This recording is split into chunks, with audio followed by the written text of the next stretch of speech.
In today's video, I'm going to teach you how to build a thumbnail generator with n8n. We're going to take things step by step, so by the end of this video, you'll have a fully functional system to generate dynamic thumbnails with ease.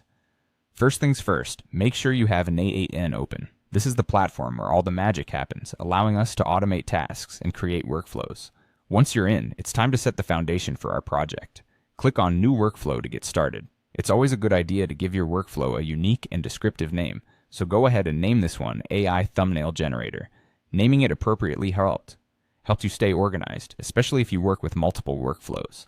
Next, we need to decide on a trigger. Now, a trigger is essentially what kickstarts your workflow. There are several options to consider depending on how you plan to use the generator. If you'd like requests to come directly from your website, you can choose the webhook option. Alternatively, if your marketing team is submitting requests, a form trigger would be suitable.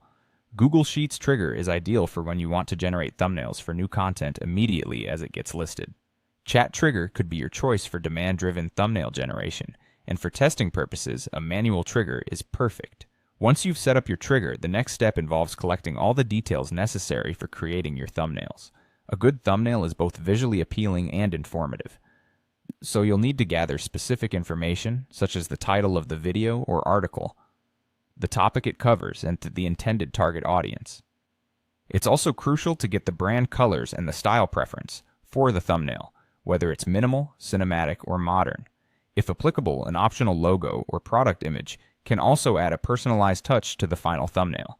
This information can be collected from forums, Google Sheets, Airtable, or even a CMS, depending on your workflow setup. Now on to adding an AI element to the mix. Insert an AI agent node into the workflow and connect it to the trigger you've set up. This agent is responsible for transforming the content details you've gathered into a detailed image prompt, which will serve as the blueprint for the thumbnail. Next, you'll connect a chat model. This is where you choose your preferred language model, which will process the AI instructions. Options include well-known models like OpenAI, Google Gemini, Anthropic Claude, DeepSeek, Grok, and Ollama. Each has its own strengths, so make a choice based on your specific needs. Remember to configure the API credentials accurately for seamless integration. After making all these connections, your workflow is ready and set to generate thumbnails automatically. And there you have it. You've just created a full system that brings a new level of efficiency and automation to content creation. With your AI thumbnail generator, you'll not only save time, but also produce consistently high-quality visuals for your videos and articles. Thank you for watching, and happy creating.